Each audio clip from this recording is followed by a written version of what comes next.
আমার মনে হয় আয়াত পড়ার পরে বাংলাদেশে বহু মানুষ এই আয়াতে ধরা খাবে, আমরা যেন ধরা না খাই।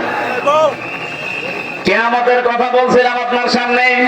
আজ যারা বিভিন্ন ভরসা করে আছেন যে অমুক বাবা আমারে বাঁচাবে, অমুক পীরের মুরিদ আমি, চট্টগ্রাম বিভাগে এগুলো বেশি হচ্ছে, এই কারণে বলছি কত রেসপি বাবার মুরিদ আছে, তারা বলছে কোনো চিন্তা নেই, কিয়ামতে যদি আল্লাহ জিজ্ঞাসা করে বলবো আমার রেসপি বাবার লোক ছিলাম। রেসপি যেখানে মুসা নবী, ঈসা নবী, ইব্রাহিম নবী কোল কিনারা পাচ্ছে না, সেখানে কিসের বাবা? এরপরও আপনার মাথা কি গোবর গোবর ভর্তি করা আছে, একটু চিন্তা ভাবনা আসে না কেন? বিবেকটা তো আল্লাহ এমনি দেয়নি, বিবেক দেওয়ার পরও যদি কাজে লাগাতে না পারেন আপনি জাহান্নামে। অকলু লাউ কুন্না নাসমাউ আও নাকিলু মা কুন্না ফি আসহাবিস সাঈর। ওই মানুষগুলো যখন আফসোস করে আর বলবে আল্লাহ যদি আলেমদের কথা সময় শুনতাম আর বিবেকটা যদি কাজে লাগাতাম তাহলে ভণ্ড পীরদের উপরে ভরসা করতাম না, এখন আমি ধরাও খেতাম না। তাদের জন্য আল্লাহ যে জায়গাটার নাম দিলেন তার নাম সাঈর, এটা জাহান্নামের একটা দরজার নাম। এই দরজা দিয়ে আপনাকে প্রবেশ করাবে। এখন যদি সতর্ক না হতে পারেন, আপনি বিশ্বাস করতে পারেন আপনি জাহান্নামের সাঈরে যাচ্ছেন, বলেন নাউজুবিল্লাহ। এজন্য আমরা সতর্ক করার জন্য এসেছি, আশা করছি আপনি সতর্ক হবেন। কিয়ামতের একচ্ছত্র মালিকানা কার? আরো জোরে।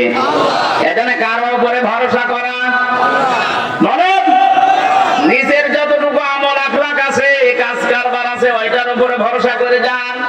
হ্যাঁ, নবীর উম্মত যদি হতে পারেন, প্রশ্ন আসতে পারে নবীর উম্মত না মানে আমরা নবীর আশেক। কিসের আশেক? আপনি জিলাপির আশেক, আপনি খেজুরের আশেক, আপনি পোলাও বিরিয়ানির আশেক।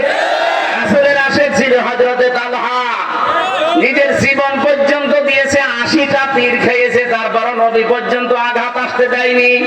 আর এই বাংলাদেশে 53 বছর স্বাধীনতার পরে কত আঘাত নবীর শরীরে আসতেছে, কথা বলুন। তার সুন্নাতের উপরে, তার আদর্শের উপরে কত আঘাত আসে। এই আঘাত সহ্য করতে পেরে অনেক মানুষ আজ পর্যন্ত জেলে পৌঁছতেছে। আর আপনি কেমন আশেক, জেলের নাম শুনলে আপনি ভয় পান।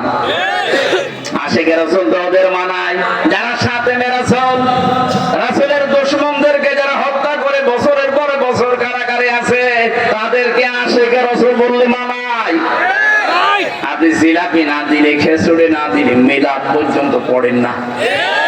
আশেক কিসের আশেক আপনি বলছেন? এজন্য আমাদের উচিত হবে এখন থেকে উচিত হবে কারো উপরে ভরসা করে লাভ নেই। কিয়ামতে যেহেতু একচ্ছত্র মালিকানা আল্লাহর, ওই আল্লাহর দিকে ভরসা করে কিয়ামতে যেন বাঁচা যায়, ওই বিশ্বাস দুনিয়া থেকে নিয়ে যাওয়া লাগবে।